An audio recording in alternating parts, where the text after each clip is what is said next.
Hey, what's going on, Bill? Welcome back, everybody. Not Another much. Monday.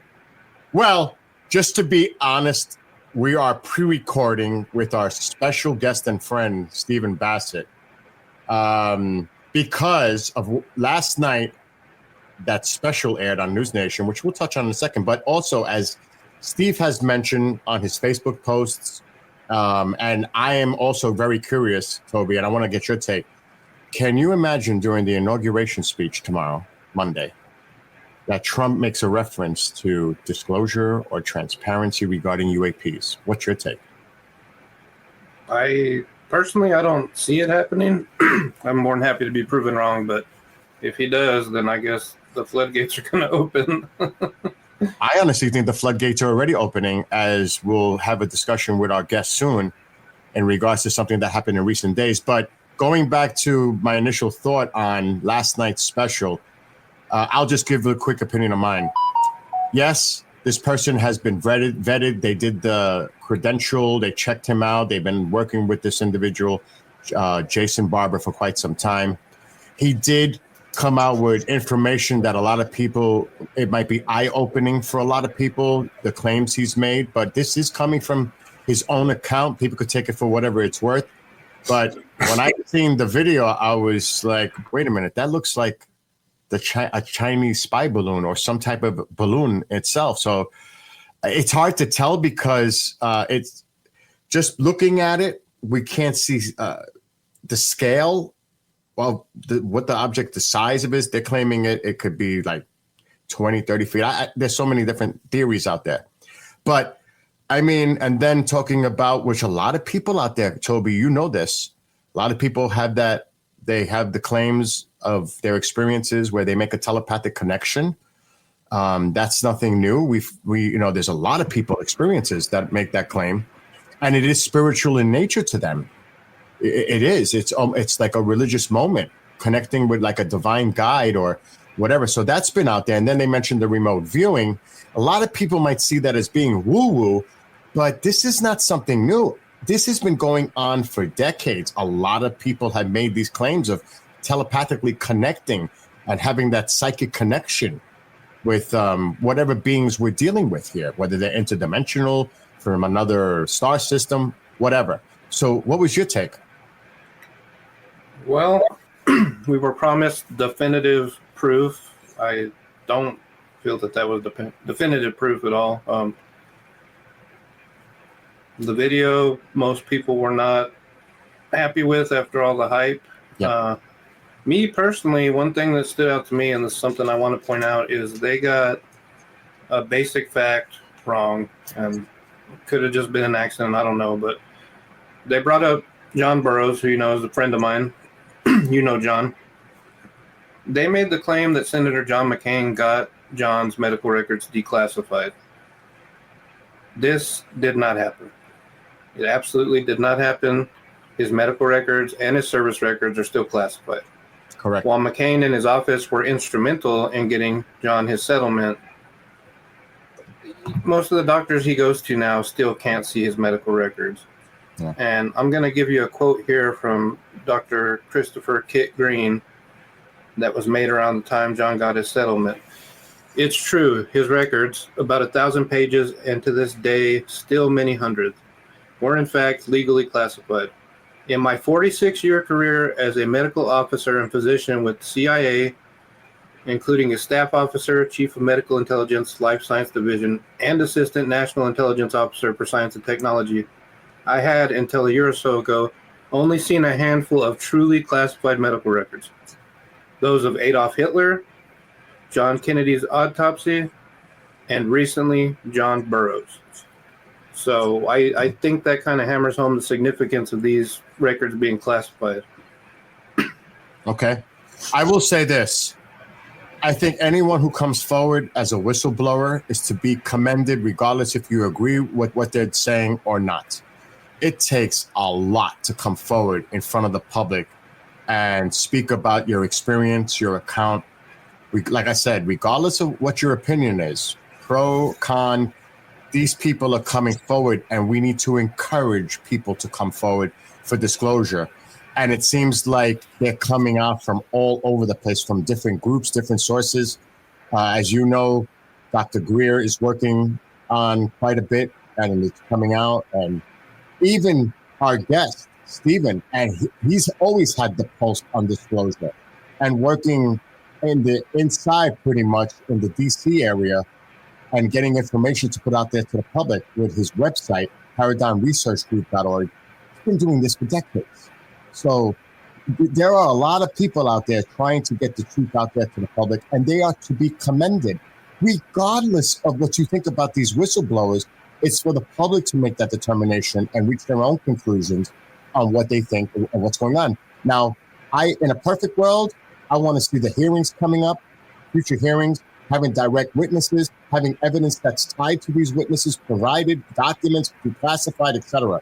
But why don't we just cut right to the chase and bring on our special guest, Stephen Bassett, and let's get Stephen's take on all this. Hi, guys. How are you, Steve? Not too bad. Little hyped up because we got things breaking all the time now. Yep. So talking about breaking, a couple of days ago, Donald Trump Jr. on his show Triggered had Ross Coulthart and Lou Elizondo. And it looks like they were like, he was saying, you need to tell dad this, such and this. He needs to do this to get disclosure to occur. And it looks like, of course, Donald Trump Jr. looks like he's quite serious about this topic.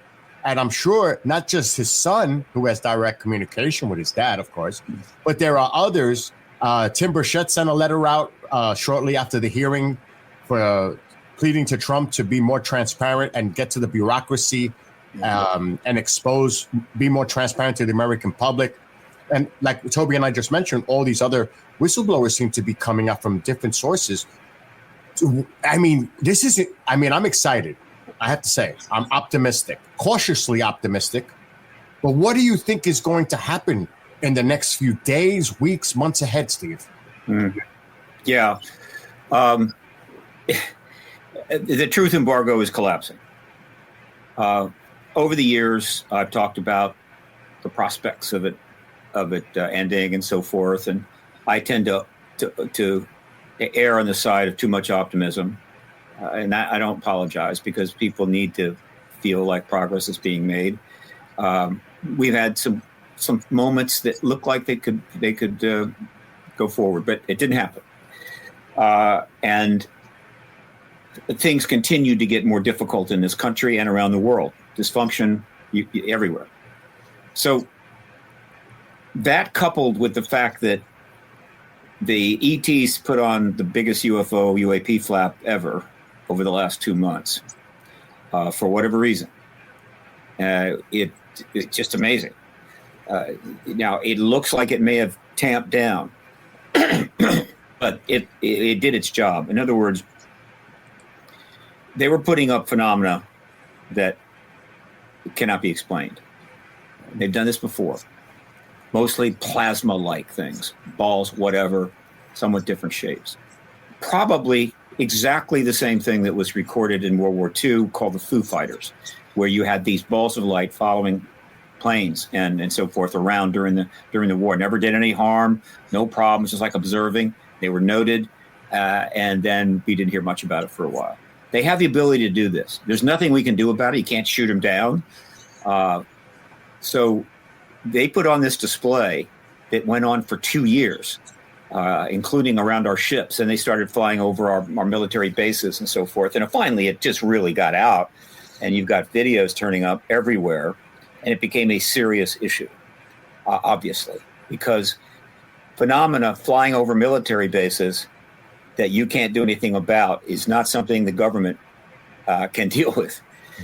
And so the effect, I believe, was everything that was happening on the ground, and there was a lot going on, it just accelerated it, right? It was like boom, and took off. And so we are in the last days of the truth embargo. There's rumors flying around everywhere, and a lot of them are flying around the president-to-be, as of tomorrow. And I can't even keep track of what's dropping. Bing, bing, bing, bing, bing. But a lot of witnesses are coming forward, more and more. Yep. There are thousands of potential witnesses, believe me. The number of people still living who have a direct connection to this issue as part of their service, right? Either in the military sense or maybe in the civilian sense, say within the Department of Defense and so forth, is in the thousands. And they haven't come forward because, again, they're not allowed to. They have the security clearances and non-disclosure agreements and so forth, and they don't want to break those. I get it. However, the truth embargo is collapsing. Many of them are retired, and so now they're starting to come forward. And that is, I mentioned the number because those that are thinking, oh, gee, we need more witnesses. Well, yeah, have no fear. You're going to have them. So they're coming forward in droves. Fine. That's happening. Meanwhile, the process within the Congress has gone pretty far. We've gotten 4 pieces of legislation. You've had 8 hearings now, going back to May 17th of 2022. The House is ahead of the game, doggedly on this issue, constantly raising flags about it. They've held 2 hearings, and they intend to hold another one. And at least 2 of the members of the subcommittee, Mason Burleson, have made it clear that they want those nuclear weapons witnesses this time around. That's a project that I've been working on, trying to introduce these witnesses to them who have been out there for 30 years, trying to get heard, actually more than that. And so we're talking about Bob Salas and other people who were present when the missiles were shut down, including Robert Jacobs, who was part of the famous incident where a nuclear warhead dummy was interfered with at 8,000 miles an hour. These men have never had a chance to testify. Well, their day is coming. And so I think those that need to know are aware that hearing is coming and aware that the nuclear shutdown witnesses are coming. And when they testify, that is going to be a big deal. So that is putting pressure on this situation. But the other thing is this. We've had a lot of presidents since Roswell, starting with, obviously, Truman. And 2 of them made a concerted effort to try to go somewhere with this. And they were blocked, period. They were even blocked by the people that they had appointed, right? So the president appoints the Secretary of Defense and the CIA director and whatever, and then they go to them and say, maybe we should do something about this. And they're basically told, no, you don't need to go there. You don't have a need to know, because it's national security and whatever. And so no president has been successful in cracking this open. Now, obviously, the progress we've made in the last 4 years in particular, even though Biden didn't say anything about it, he didn't do anything to stop it either, nor did President Trump during the period that he came on board, when a lot was going on behind the scenes after the To the Stars Academy came out in October and the New York Times articles in December of 2017. So the White House knows about this stuff, but they haven't really engaged it. That's about to change. And one of the things about to change is this. The new president is not like any president we've had. He is in another place altogether. And his nature is such that he will do whatever he wants to do. And in this case, the people that are in the best position to maybe dissuade him are people that he has appointed, who are probably in a much stronger state of loyalty to him than you have seen at any other time. And so if he decides to do this, they're going to say fine.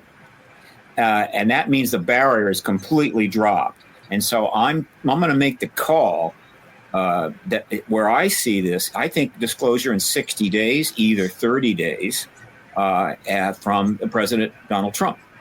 And then we may have the hearings. We're either going to get that hearing in the House that's going to raise a lot of interest and get a lot of press, and then the president's going to do it, or the president's going to do it, and then the hearings will follow, which is appropriate, just to back him up. Now, things have gotten so far that there is a realistic possibility that he is going to bring it up in the inaugural address, which obviously would be boom. Now, why do I know this? Well, first of all, there's been several efforts to get there are several efforts underway to try to get the White House to set up some sort of a UFO office, UAP office. All right. A czar. Lou Elizondo said it on Triggered, a czar, UAP czar. Well, he refers to it as a czar. Could be named anything. Right. No, I'm just saying somebody in a position. Exactly. So, but basically, it's like special office of whatever. It will ultimately be a cabinet position, but initially it may not be. Now Lou has really gone out in front on this, and he's saying he's offering himself up to be that person, and he's making the case. But Christopher Mellon has also made the case in an article that he's written. In fact, as far as I know, there's about 7 or 8 individuals with substantial backgrounds who are, in fact, very much interested in being that czar. Now, when you get to, this is not like it used to be. I mean, back in 1960, that wasn't happening. 1970, that wasn't happening. 89, in no way. So that tells you where we are. And of course, if these people are making the case internally that they want to be the head of a UFO office, obviously, you don't think the president-elect knows this? Of course he does. Of course he does. And so, and I knew things were happening. I knew things were moving in the right direction. But what really cemented it for me was when I didn't know that Don Jr. had a podcast. I mean, it may be a relatively new one, but because he's got 1 million followers, it's instantly an important one. And I listened to it. He's actually pretty good as a podcaster. He handles it pretty well. Very impressive. And first one of his I saw, which came to my attention, was he brought on Elizondo and Ross Coulthard. And so they're having I think an hour and a half. They're covering all these various things and talking about it at length. Coulthard is talking about certain events. Elizondo is talking about stuff. And as this is going on, they kept referring to his dad. Your dad probably would do that. Your dad might think this. And of course, I don't want to shock anybody. There's no way in hell that Don Jr. is interviewing these people and things about his dad are being brought up unless his dad fully anticipated it, wanted it to happen, had no problem with it. All right. And so he basically set his father up to say something in the inaugural address. And he's not going to shock anybody. And I will say this, and I said this on a Twitter I put out. If the word disclosure comes up even once in that inaugural address, you start getting some champagne, start getting your snacks in, get a bigger television, and get ready because the show is about to begin. Okay, it would be like lighting a match and throwing it into a room full of dynamite. And so, does he know this? Maybe. So that's tomorrow, right? That's just tomorrow. Okay, and then he is president, and now he can do what he wants to do. So it looks as if Donald Trump's going to be the disclosure president, which will be one of the most significant legacies any head of state has ever had.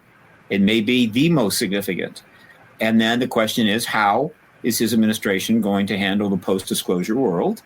And I'm trying to get the word out to all of my people, and all of my colleagues and so forth, who have already started setting up organizations to deal with the post-disclosure world, like the Soul Foundation, UAP Disclosure Fund, UAP Advocacy Group, New Paradigm Institute, and of course, I've always been ready for the post-disclosure world, right? The Paradigm Research Group, and I'm just kind of get the word out, and also getting the public aware. Get ready, right? I understand. There's been a lot of talk about it's going to happen. It's going to happen. It's going to happen. I understand. I appreciate that. But I think any reasonable person that's paying close attention to the net and the media and so forth knows that, wait a minute, this is not like in the past. This is something altogether different. So get ready, because I think we're about to see the truth embargo end. Now, I have to share something with both of you, Toby and Steve, and the audience. I was doing research because I've always been about the Atomic Energy Act of 54 with SAPs. But are you aware what happened on September 12th with the DOD? What I got to show you a new directive regarding SAPs. Well, I'll tell you what. Let me comment on this. You can bring us back up and search the doc. Yes, do that. Right? While I find it. Yes. Okay. So let's talk about that. Again, it's easy to forget all the stuff that's happened, right? Like, as you know, it's happened, you put it behind you, move on, what's happening next. But no, that's not the way things work. Everything that's been happening is accumulating and becoming a factor in what's going to happen next. And so a lot of people may have forgotten that in the initial UAP Disclosure Act, note the name, submitted by Schumer and Rounds, right, into the 2024 NDAA in 2023. It was a major bill. It was the total package, right? Everything that was needed to, in an orderly way, ultimately get everything out of the government files and the USAPs, the research docs, scientific findings, the works, the whole 9 yards, in an orderly way out into the public and then ultimately archived. Not overnight, but a lot of stuff was coming out right away. Some things would be withheld or held back, but there was a process to do that in a somewhat transparent way. It was everything they needed. It was a perfect bill.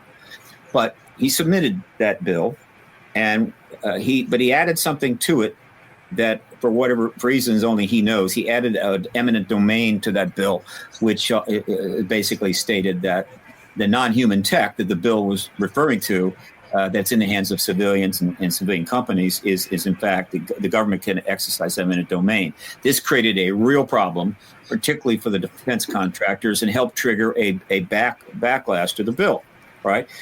And so ultimately that bill was cut in half. And the powers that were embedded in it, including the review panel, were taken out. But the basic of the bill about how it's going to come forward, be reviewed, and whatever was still there. But it sent a message. The bill sent a very clear message of where Schumer and Rounds were, and probably many other people on the Senate committee, that this is what we ultimately want. And that was reinforced when they resubmitted it next year for the NDAA 25 bill, which was eventually blocked because they submitted it as an amendment that allowed it to be blocked under the rules. And at least one of the Gang of Eight said they were going to block it. So they didn't withdraw it. What they did is they said internally that somebody didn't meet the deadline. They didn't get it in. So the bill didn't happen. But in both bills, one of the things that most people wouldn't have picked up on is the bill specifically goes into the issue of the Atomic Energy Commission and the Department of Energy. Why? Well, the researchers like Dolan and others know why. Is that it's well known by the researchers that one of the ways that they've managed the truth embargo going all the way back, right, is that the Department of Energy under the Atomic Energy Act had special dispensations regarding access. All right. And so things parked there were even harder to get to than something parked in some of the other departments or the Air Force or whatever. And so they had shoved a lot of the ET stuff, the USAPs and everything else, under that umbrella. And we kind of knew that. So when he put that in the bill, he was letting the DOD that he knew it too.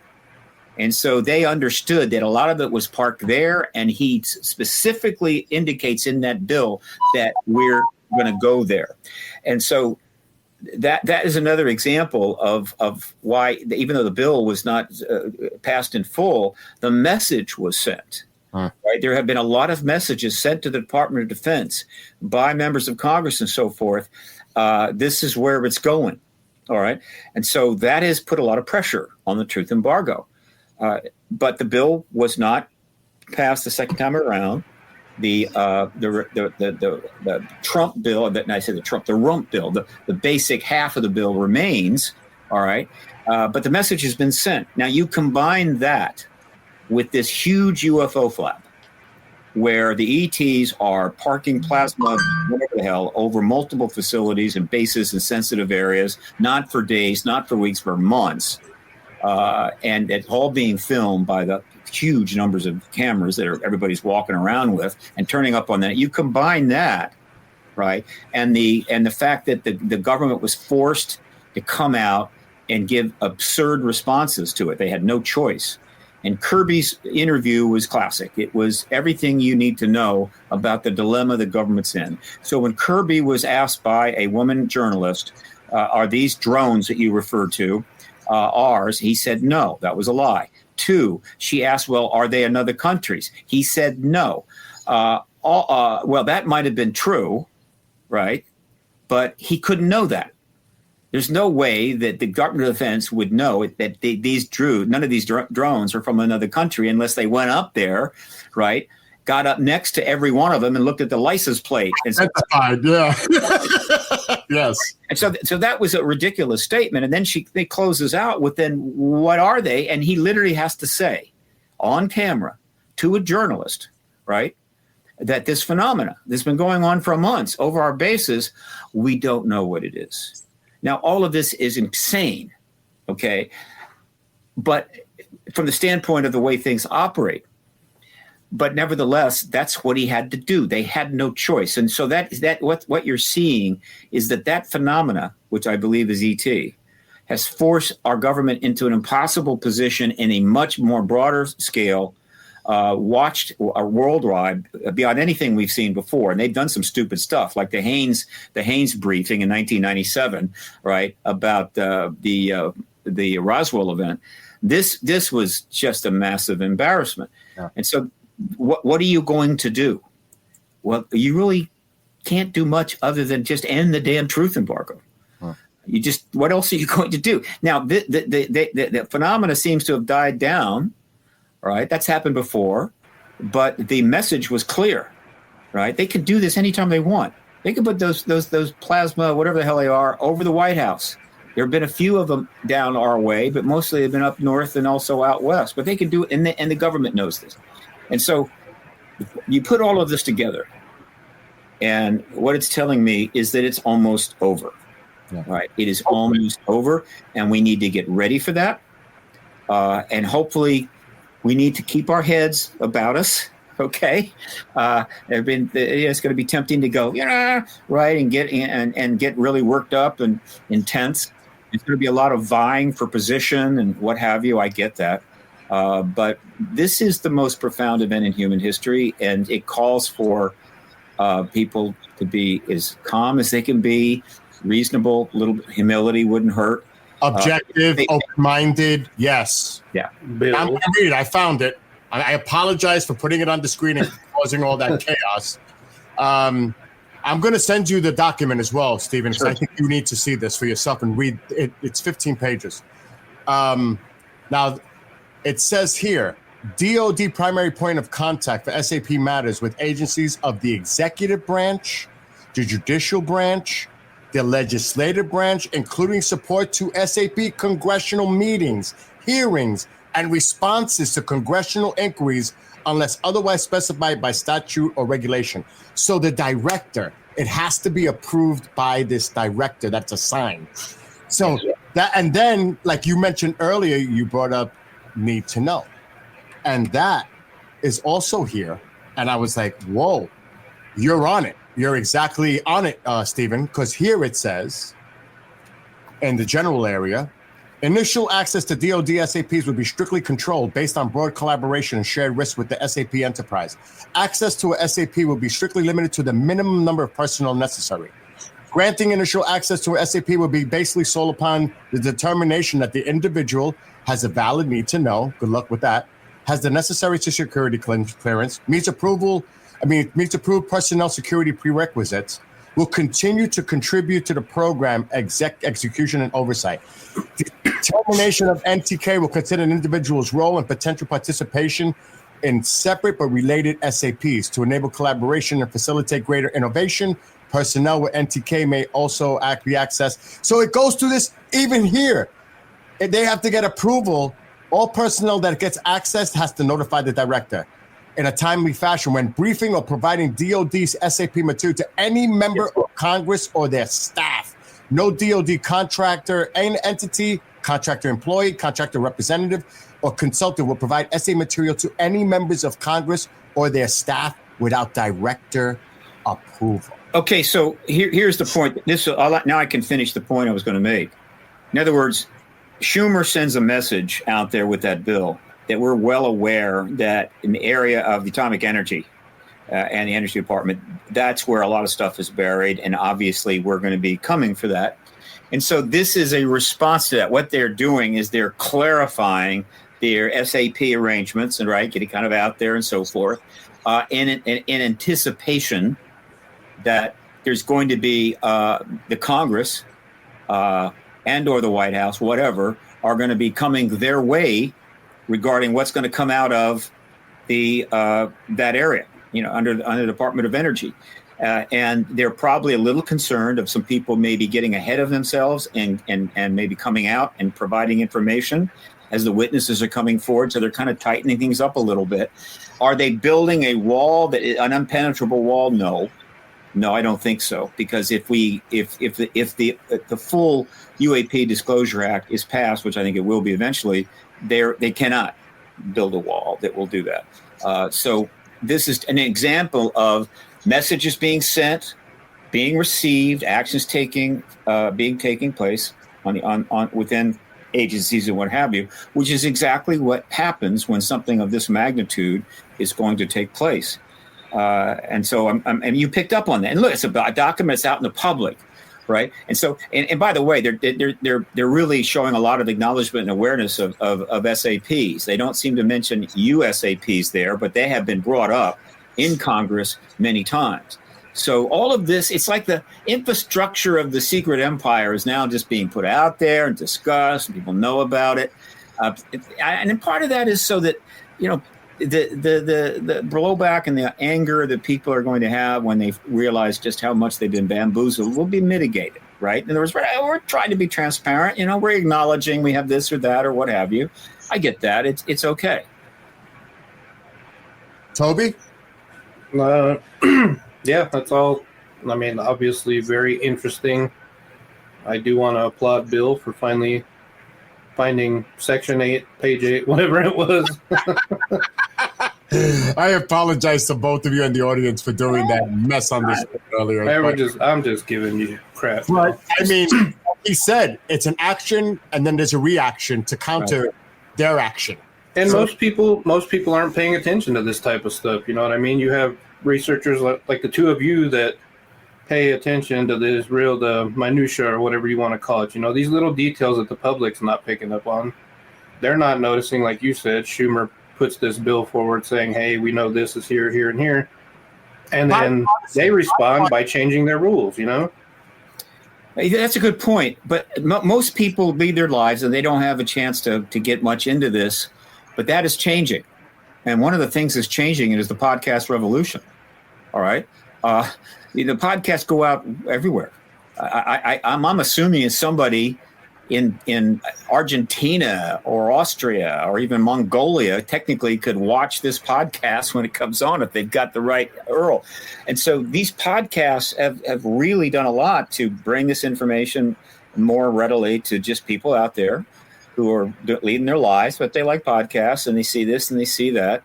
And so there's an education process underway, one podcast at a time. And I believe the podcast revolution was like the final, I guess, technological change that just guaranteed the truth embargo was toast.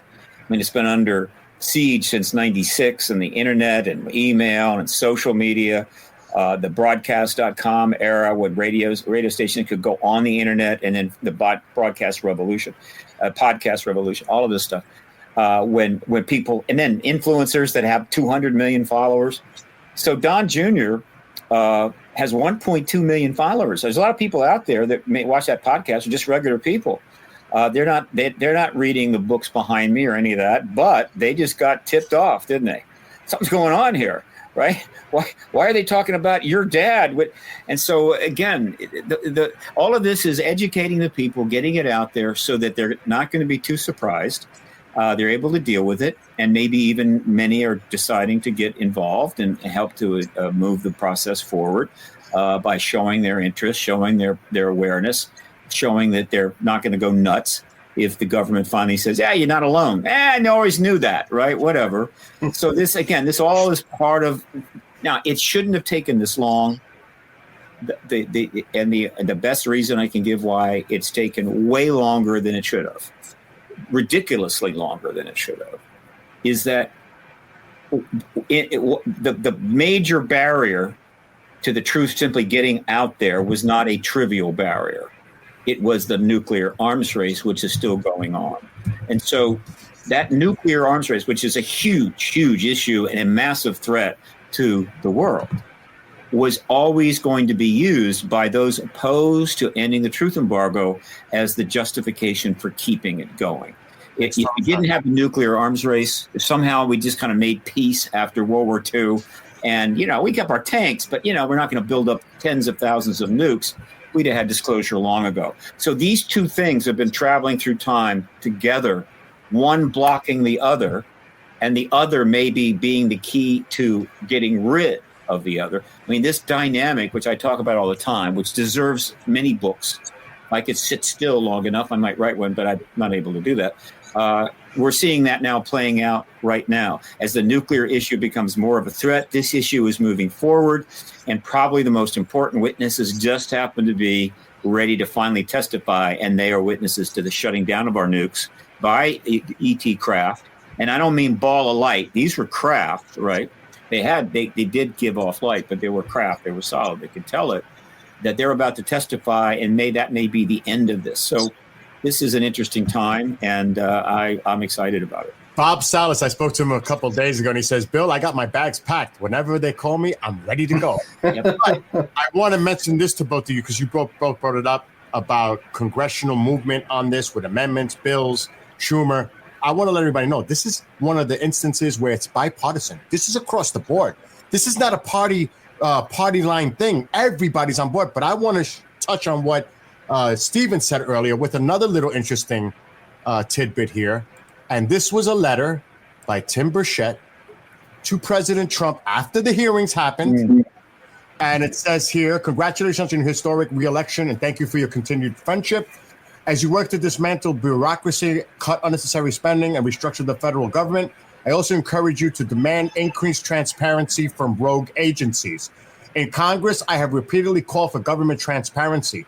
Just last week, he's referring to the November 13th hearing, I led my colleagues on the House Oversight and Accountability Committee in a hearing where witnesses testified to retaliation by government agencies for reporting the misuse of federal funds to fund potentially harmful secretive initiatives, such as programs to investigate unidentified anomalous phenomenon, UAP. Our nation is nearly $36 trillion in debt. I am sick of unelected bureaucrats telling me UAPs don't exist, while the government has spent millions of taxpayer dollars looking into them for decades. This isn't about finding little green men or flying saucers. It's about forcing federal bureaucracies like the Pentagon to be transparent with the American people.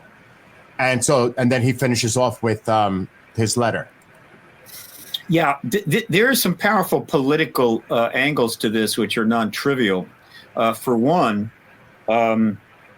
the issue, the congressional engagement starts in the Senate, and it's significant, right? One piece of legislation, another piece of legislation, and somewhere between, I think, the second and the third piece of legislation, the House jumps in. All right. Now, the Senate activity, the Senate engagement was clearly nonpartisan, right? Marco Rubio was chair that put in the first bill. Mark Warner was chair the next year and put in the second bill and so forth. But the Senate, it tends to be conservative in a sense. I say not conservative in the political sense, but conservative in how they conduct themselves. They don't get carried away, right? They're just being the Senate.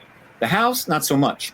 And so when the House jumps in, it is the very strong conservative Republican members that are leading the House into this in a very open way. They are not timid. They're being very direct. Now, the Democrats that were on the committee have gone along, and they have certainly played a role, but it's clearly being led by very conservative members of the House Oversight Committee. We know who they are. It's Burchett, Luna, Mace, Burleson, and so forth. And so in that sense, it is very much Republican. But they've gone out of their way to point out that it is a nonpartisan issue, and they're handling themselves in a nonpartisan way. So here's the play here. The new president is coming in a hyper-partisan reality, okay? Love him or hate him. Okay, there's a huge amount of baggage there in terms of the animosity between the Republicans and the Democrats, between the MAGA groups and the, quote, progressive groups. And he has in the palm of his hand the most nonpartisan issue ever. And so if he goes there, it's going to very much diffuse a lot of that partisanship. And so in that sense, it could be a huge political asset. So that's one very significant. But they also control the House, the Senate, the judicial system, the presidency. If they want to make movement on it, and like you said, if those that oppose this, that are Republicans, because there are party members high up in the chain that were opposing this UAP bill, but they will toe the line. If President Trump says, this is what I want done, they will follow. They will do what he asks. But they would anyway. In other words, there's so much bipartisan support for this that it's not like the Democrats are going to vote completely together on. They're all going to support this. Yes. Because look, everybody up on that Hill is worried to death that the next 4 years is going to be this endless hyper-partisan battle, a war. It's going to cost a lot of money. It's going to be awful, blah, blah, blah. And they've been through this now for a long time. And here is this opportunity for them to work together on something incredibly important with global implications. They will embrace it. They will grab onto it because that's going to make their job a lot easier and may even lead to bipartisan efforts in other areas. So this is like a life buoy being sent to them while they're kind of all drowning in their own, I guess, partisan war that they've been conducting. And I think they're going to grab onto it. And so in that sense, that's another reason why this is a very good political move right now, without question. Stephen, here's the thing. And Toby, I'll let you pine in after I just finalizing my thought on this. If he talks and speaks, let's use Robert Salas as an example, and the documentation that may be classified that can be definitely can collaborate everything that he says and other people related to this, because there's, you have two different sites. It wasn't just where he was. There was Echo, but there was others as well. So he could say, they could go to the president, those that have his ear in the Republican Party, these people that you just mentioned, and say, listen, we're having an issue with declassification. Can he just simply step in and say, okay, you know what? I'll declassify this for you. And now you can have more documentation to show the American people at a hearing. Is that a scenario that can happen, Stephen? No, it's not necessary. There is more than enough evidence in available to put in front of a hearing, right, under oath, to lock it down. And the way disclosure needs to go forward is the president needs to confirm the ET presence. That's capital D disclosure. And then after that, the process, the legislation, which is most of which is in place, will be put fully in place. And then the process will start to bring it forward. It could get really messy if the president just is sort of saying, well, I'm going to declassify that, I'm going to declassify this. That is not the way you want to go about this. Yeah. And we don't need to declassify something to make it available, right? Because there's enough evidence, in my view, to get the job done that's already available to them. But if a committee, particularly in one of the Intel committees, wants to add a little oomph to their hearing, there's probably some ways, because they have certain abilities and clearances to get something. They don't need to get the saucer, delivered to Washington, D.C. and park it outside of the Cannon office building. But there's plenty of evidence, always has been. Okay. And so it's set up pretty well for the new president. There's no question it is set up. There's no question it is a huge political win. And so how long will it take before we see him take action? Will it require another hearing in the House Oversight Subcommittee? I know the Intel Committee just changed chairman. The previous chairman, Turner, was not fond of this process, and he pushed back against it. I'm willing to guess the new one doesn't have as much of a problem. Do we need 4, 5, 6, 7 hearings? No. Because the public is not going to sit through that. I mean, after one solid hearing, like I anticipate happening, they're going to be saying, when's the announcement coming? Right? So, or will he act unilaterally? Now, the beauty of mentioning it in the inaugural address is that he just has to mention it, right? In other words, put it in play. Like, this is something that I think we need to look at. That's all. Mention the word disclosure. That's all he needs to do. That will absolutely Floodgates. Put a rocket underneath all the other process. And he's green lighted. Yes. Anybody in the Congress that wants to go there who hasn't gone there yet, he's basically saying, let's go. It opens up the doors, ball game. But he's not done it. He hasn't disclosed, but he's kind of tipped them off, right, to make sure that it happens. That's why I think there's a realistic possibility. And I can think if we're talking about a typical situation, previous inaugurations and so forth, there would be a whole bunch of people around that particular president-elect that would say, oh, no, you can't do that. No, that's just too risky. That's like, national security stuff. We don't need to go there, advising them that. And there might even be some people this time, but mostly if he wants to do it, he's going to do it. That's what makes him perhaps what we had to have, what it was going to take to finally get this damn embargo ended way too many years after it should have ended and move on with civilization. I want to ask Toby this question now. I got to ask you, Toby, do you think it's a coincidence or was this planned that it seems like all these whistleblowers are coming out shortly before the inauguration, the timing involving the upcoming Trump administration with disclosure? Oh, no. Definitely the timing was intentional, in my opinion. From everything I've been hearing, it makes sense. You have new administration coming in. The Republicans, a lot of his incoming cabinet have talked about this topic. It's just like Steve was saying about them going on his son's podcast. Like, coincidence? Sure. But I don't think so. I thought you were going to pop through the screen, Bill. You were just like, because I wanted to hear your opinion on Stephen. Yes, you got it. Pop in. Well, let's not forget that one of the things that got the current president-elect a few million votes was he was on a podcast, a supercast. Yep. All right. Joe. Yep. He goes on Joe's Experience, right, show, and he brings it up. Now, it's come up in a couple of other interviews, no question. He's been asked many times. His responses were never particularly lengthy or substantive, but he didn't just dismiss it. Sometimes he says something positive, but he brings it up about getting stuff out, like the records at JFK stuff, but also this subject. So he brings it up, and how many millions of people have seen that podcast by now? That show, I don't know, 50 million, 60 million, some god-awful number. So he brings it up, and that was back a ways, okay?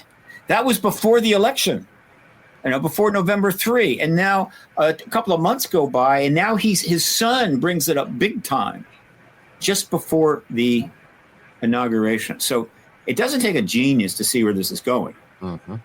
It's being set up, in a sense, from the inside out to take the issue on. He's had plenty of time since Joe Rogan's show to talk to everybody he needs to talk to get a little more up to speed, get some information. There was no question that he could have had much communication with Burchett or Mace or even some of the intel people, right?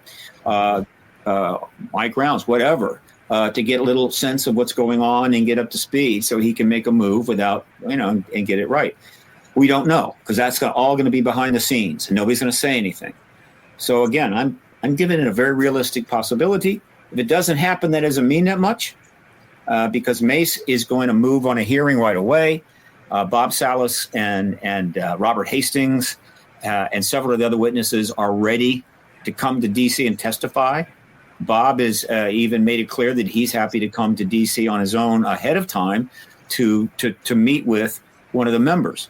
And Kirsten Gillibrand told me that she would meet with him. But, of course, it hasn't been pursued because of everything that's going on.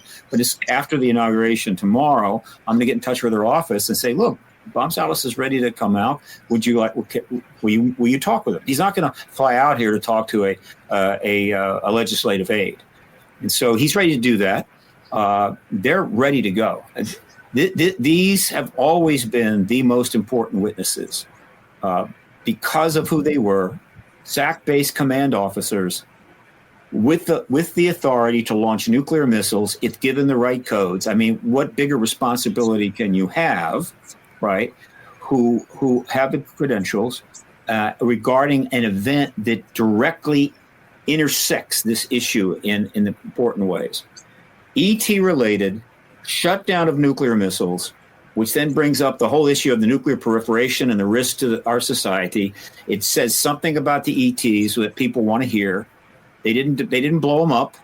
They didn't melt them down. They let us turn them back on, but they kept doing it. Not once, not twice, but 4, 5, 6 times. And then we learned they did it in the Soviet Union. This is a pretty obvious message. You don't have to go too deep into this to know what the hell's going on here. Right? They're trying to tell us something. And there's other evidence that points in that direction. And so these witnesses, because they speak directly to that message and to the existence of the non-humans and their ability to do that, that's why they're the most important. And that's one of the reasons why the DOD has done everything it could to prevent them but from testifying by behind the scenes, whatever, or ignoring them, never acknowledging them. They have been ghosted, as I like to say. And the man that's probably done more than anybody else to really put this into context is Robert Hastings, a very serious researcher who this was like his thing, his major thing. He did an enormous amount of work on this. He's not one of these guys out in the open trying to get attention. He was a researcher. He interviewed hundreds of people. And then he wrote UFOs and Nukes, which is the definitive account of all this.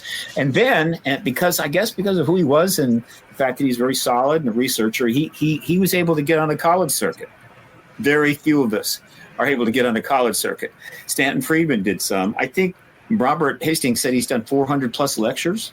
This is way back in the 80s. Yeah. Okay.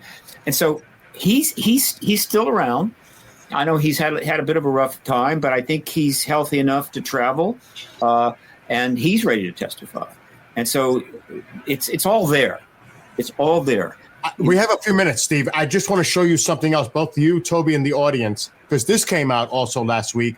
And I'm going to follow it after I present it on the screen quickly. I have a follow-up to both of you because I think this is very important. If Trump comes out and with disclosure, how are the other countries, our allies, et cetera, going to respond? Are they going to follow in line by doing it? Because this was the Canadian release last week about their upcoming report from Canada. So this is now Canada's putting out stuff. Yeah. The UAP stuff. So I'm going to remove that. I just want to make that reference. So what do you think? So I'm sure to some degree, all of the nuclear powers and most of the developed nations are anticipating this. There's some preparation going. A lot of it's probably behind the scenes. Canada actually did something a little bit public there. I have no doubt that all of the other heads of state, particularly the nuclear nations, without question, initially will come out and back it immediately. They have no choice, and I think they wanted to for a long time. The only thing that maybe is worth mentioning is that if President Trump acts in a very unilateral way, in other words, if he just says, hey, calls up his Department of Defense, head of defense, and maybe the CIA director he appointed, and the national security, national intelligence director that he appointed, and says, look, what's going on there? And they said, we made a couple of calls. We talked to some people, and they said, yeah, that non-human stuff is real. And then he says, okay. And he just calls a press conference and does it. All right. That's unilateral. And that's disclosure. When those words come out of his mouth, that's disclosure. And then the hearings will certainly happen. At that point, the hearings will begin, lots of them. In that scenario, the other heads of state may hold back for a bit. In other words, it's coming directly just from the president, right? We haven't had some major hearing preceding it, and they just might hold back for a bit. But eventually, the hearings will follow right away, and in due order, they're all going to back it up. If we have a significant hearing, which could be the House hearing, doesn't have to be the Senate anymore, and then that hearing, on that basis, that's his platform, he walks out and says, this clearly shows what you think it shows, and that is there's non-humans here, we have non-human, we have visitors. In that case, they're all heads of state are going to be literally like this. They're not going to wait anybody. No head of state wants to be looked as hanging back, right, when this has been announced to the world, and come across like I had no idea. I mean, who knew? I mean, we have a military and everything, but they're very backward. They don't have the tech. Had no idea. No, of course not. They're going to back it up immediately. And then when their citizens or the journalists come to them and say, well, why didn't you tell us sooner? You're basically saying you've known it all along. They've got a simple response. We deferred to the United States on this issue. Yep. We deferred to the United States because it's the most powerful nation in the most powerful economy. It is the most powerful nuclear nation. It is our bulwark against all enemies, right, who also have nukes. And it was their call, not ours, and we deferred to them. So if you have a problem with that, go talk to the President of the United States. It's a very simple answer. Nobody's going to make a beef about it. It wasn't the UK's call. It's our call. Because the UK cannot defend the entire Western world or the democracies against a nuclear war with China or Russia. And unfortunately, I hate to do it, Steve, but we're running out of time, and I wanted to get Toby's closing thoughts on this, and then an opportunity for you to let everybody know where they keep updated with everything that you're doing. So, Toby, closing thoughts, and then we'll talk about Steve's places where people can find him. Closing thoughts, if the rumors we're hearing are true, outside of the inauguration, there's supposed to be further whistleblowers coming forward and some new news in the next few weeks. So I feel like no matter what happens, people that are into the UAP topic have something to look forward to. And really, other than that, I just want to thank Steve for taking the time to come on and chat with us. Absolutely. Steve, let everybody know where they can find you. Yeah, ParadigmResearchGroup.org. I am a nonprofit now. We're starting to get nonprofit donations, but the donate page is not updating itself. I'm trying to work with GiveWP on that. The Hollywood Disclosure Alliance, which I co-founded with Dan Harari, is moving along very nicely.